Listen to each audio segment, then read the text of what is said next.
Let's get more on that move by Australia, the US and Britain, among others, to accuse China of engaging in malicious cyber activities, including a massive global hack on the Microsoft Exchange software that compromised tens of thousands of computers earlier this year.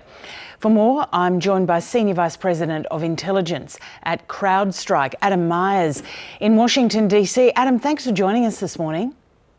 Thanks for having me. Good morning. This is a really big deal, not only that the countries have gathered together to do this, including NATO as well, but it really goes to the heart of just how significant this hack was. Why was it such a problem? Typically, you see the Chinese attacks will be kind of narrow.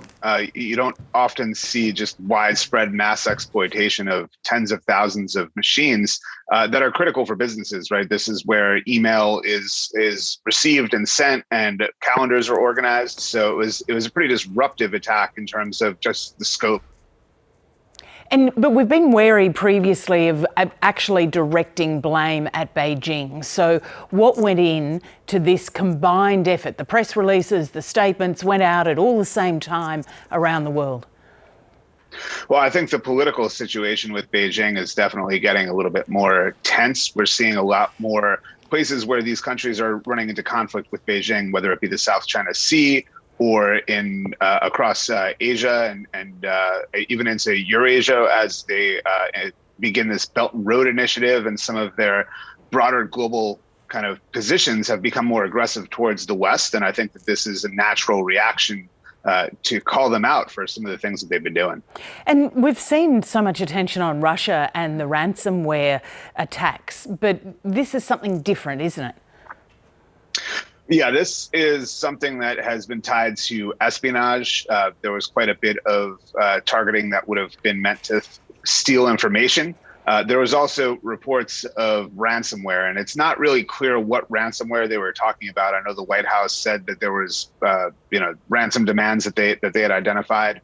There was a ransomware at the time that was going around. I think it was called Dear Cry, that was leveraging the hacked Exchange servers. But whether or not that was tied to Beijing, I haven't seen any direct evidence correlating those two yet. So they're suggesting the Chinese government contracted hackers, basically. What can countries do? I mean, Beijing's not going to be bothered, is it, by these joint statements and condemnation? No, this has been going on for years. In fact, the other thing that happened today, which is unrelated, was an indictment against another Chinese hacking group that has been operating since 2009, and they targeted healthcare, they targeted advanced technology, naval technology, they went after the Ebola vaccine. So, there's been a history of China doing this for, well over 10, almost 15 years now, where they've been going and stealing technology for state-owned enterprises, for universities, and it's, there's nothing stopping them. And so they're going to keep doing it. Yeah, well, what are the changes you've seen in the time that you've been investigating it? I mean, I know CrowdStrike's been involved with a lot of investigations in the US on subjects and issues we've been following here in Australia. But in the decade, how have things changed? Yeah, we've been investigating it globally, actually, and it really is a global problem. And, I think that the unfortunate thing that I'm going to have to tell you is that the Chinese have gotten better at it, where it used to be kind of considered a smash and grab operation where they were very loud and noisy and kind of a bull in China shop, if you will.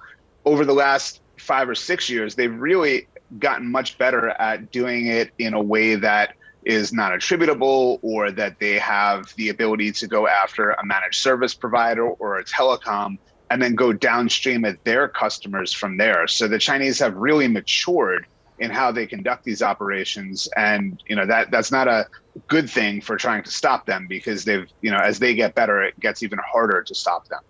Adam Meyers, that is not good news, but thanks for joining us this morning. Thank you.